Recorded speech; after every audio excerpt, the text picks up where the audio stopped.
This is our 16th session. So it started in 2018, and there were total of 15 sessions in 2018 and 2019 summers, and then, as you all know, COVID hit and there was a break. So this is the 16th session. We're back now. Happy to be back, especially Swetadwipa and Satya Prabhu have come from all the way from Czech.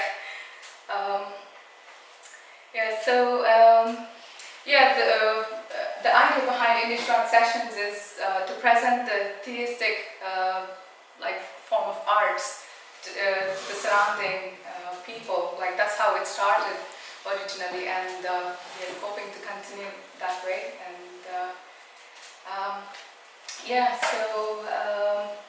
the first part of it, I'd like to say a few words about Srila Bhaktivinoda Thakur. Maybe I will stand to the side so you can see the screen.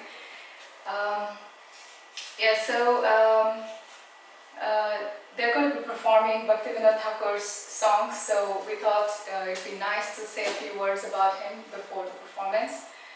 So Srila Bhaktivinoda Thakur, he was one of the prominent acharyas, teachers in the Gaudiya Vaishnava tradition.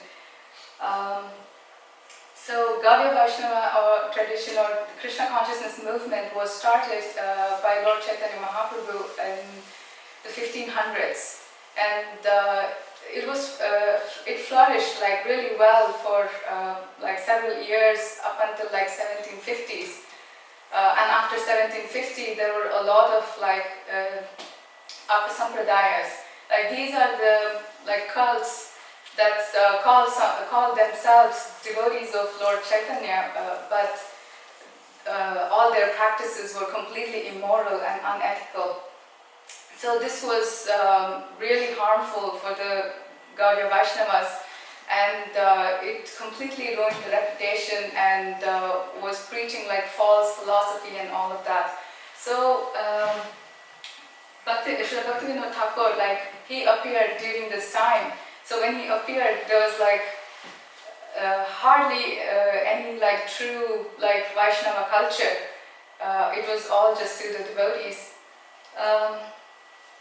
But Bhaktivinoda Thakur, he single-handedly uprooted all these apasampradayas and established, he revived the real pure Krishna consciousness movement.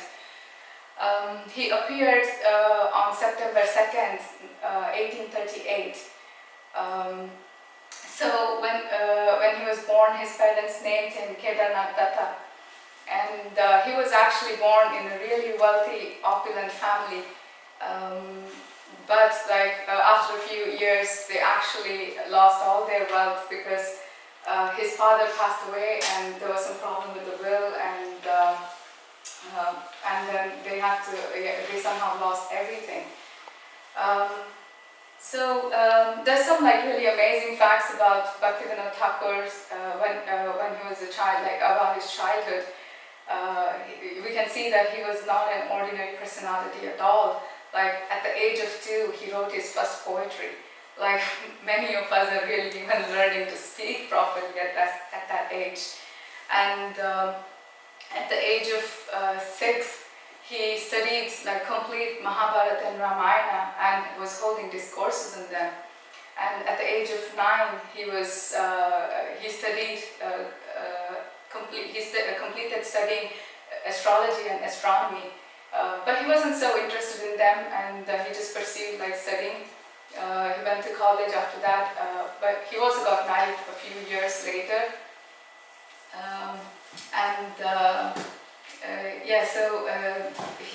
He and his wife together raised 10 children. He was such an excellent father. It's said that all his kids grew up to be really nice devotees. And as we know, one of them is the spiritual master of the founder Acharya of International Society for Krishna Consciousness.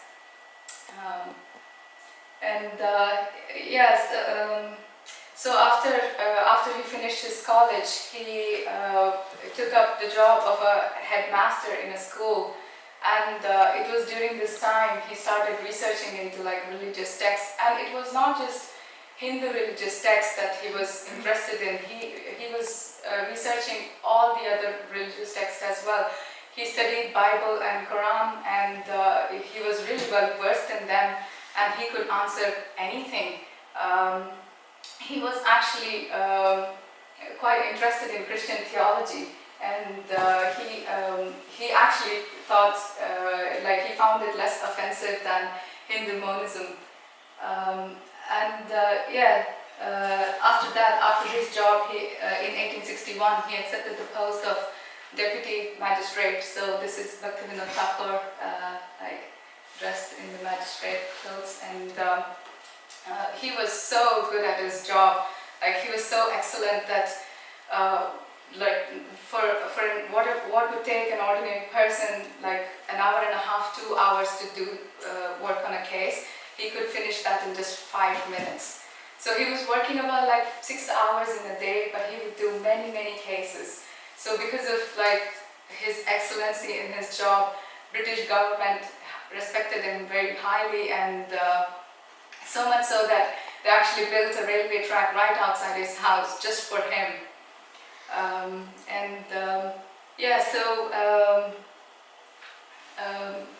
There's a really there's a popular story many of you might know about this mystic who was calling himself God, and Bhaktivinoda Thakur brought him down, put him to jail.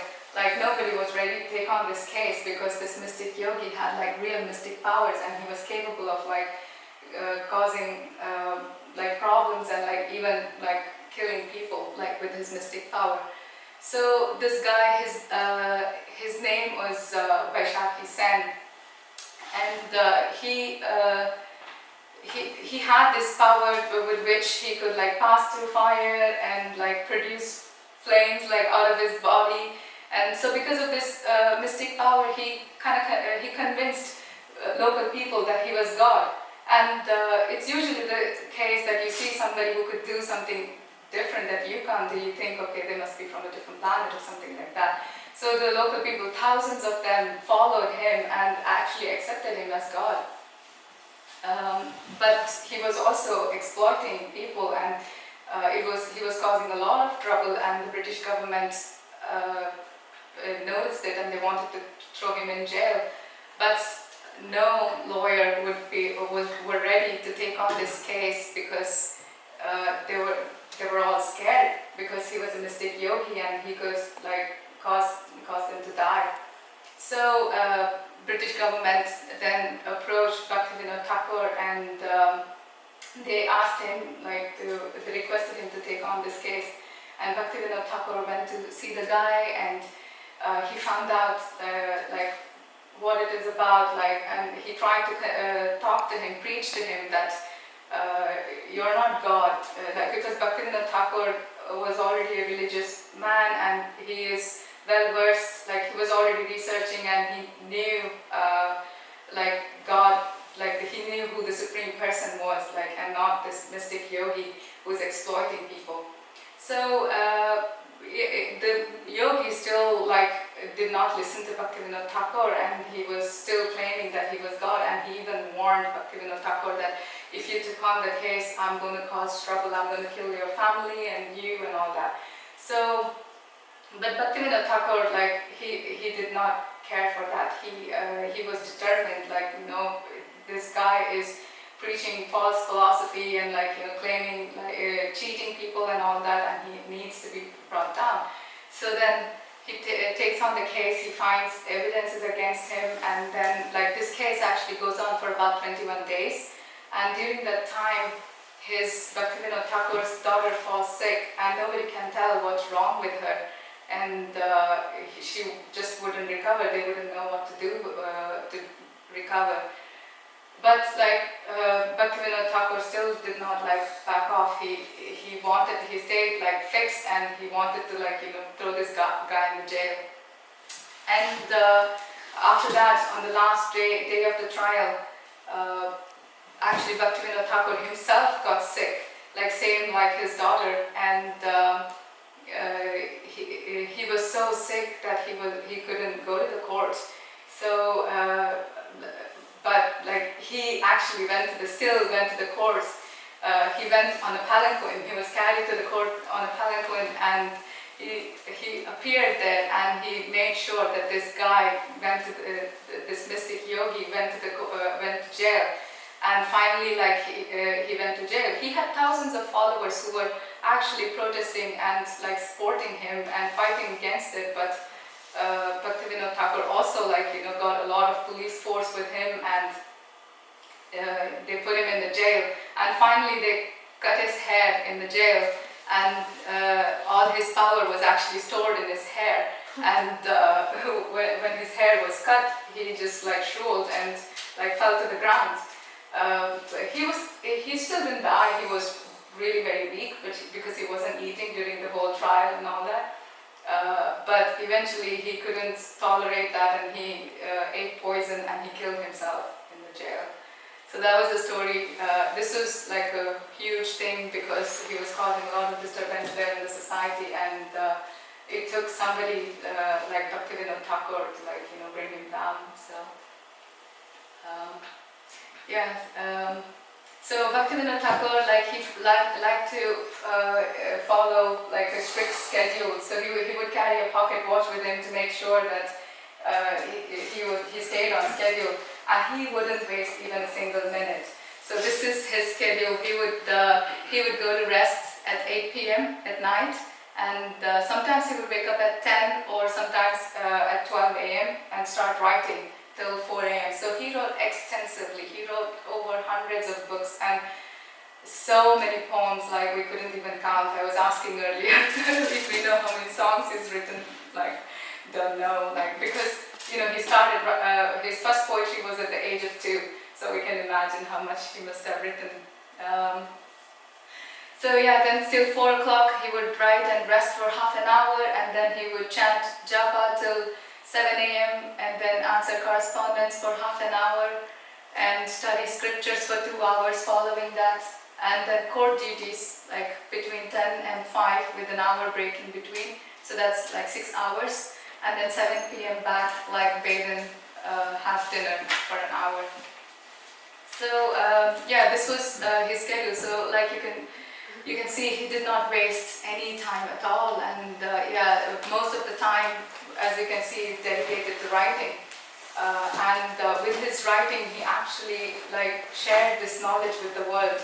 It was his intense desire that this knowledge of Krishna consciousness be shared with the entire world, and irrespective of caste or caste, color, whatever be the case, he wanted everybody to come together, understand what this philosophy is about, understand who the Supreme Personality of God is, and So these are the languages that Bhaktivinoda Thakur knew. So he usually wrote poems in the colloquial languages, and many writings in these some of these languages. So we have English, Latin, Urdu, Persian, Oriya, Bengali, Sanskrit. There's a couple other local languages which is not mentioned here. But something like Latin is not even so common. You see somebody speaking, knowing this language.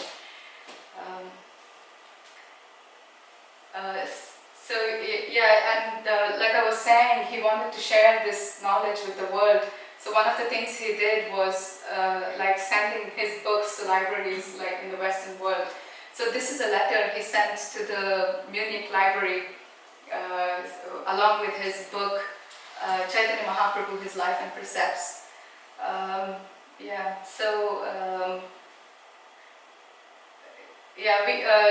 This is just one of the letters we found, but they also found his books in the Montreal University in Canada. So hundreds of years, almost 100 years ago or more, I think, his books were already there in the Western world. And carrying this same mood, Srila Prabhupada, who is the founder actually of ISKCON, came to the West and preached preached this philosophy and showed people what this is about, and kind of continued on with this. This is something written, some text written by Srila Bhaktivinoda Thakur in a periodical, like, which says that this religion, this philosophy that was taught by Sri Chaitanya Mahaprabhu, this is not an exclusive thing, it's universal and all-inclusive. And here he is talking about how he is desiring that all the people in the world come together and practice this.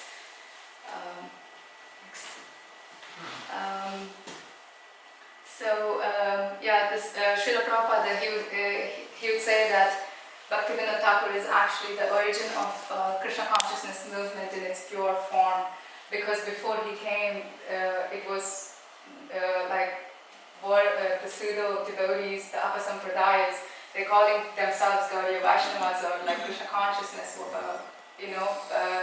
but it was not what it is. So Bhaktivinoda Thakur revived and established Krishna consciousness movement in its pure form. So Srila Prabhupada says that he was the origin of the Krishna consciousness movement in its pure form, and that International Society for Krishna Consciousness is a result of the desire and grace of Bhaktivinoda Thakur. So, yeah, to say the least, without Bhaktivinoda Thakur and Srila Prabhupada, we wouldn't be here today. Okay. So,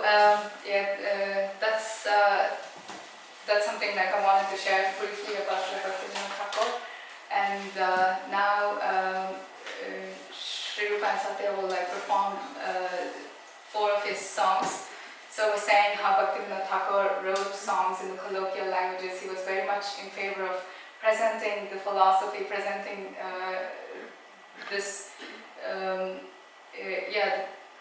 the mood and essence of this movement in the local languages, in the local, something that the local people would understand. So carrying the same mood, now Sri Rupa and Satya would present his songs in a Western musical style.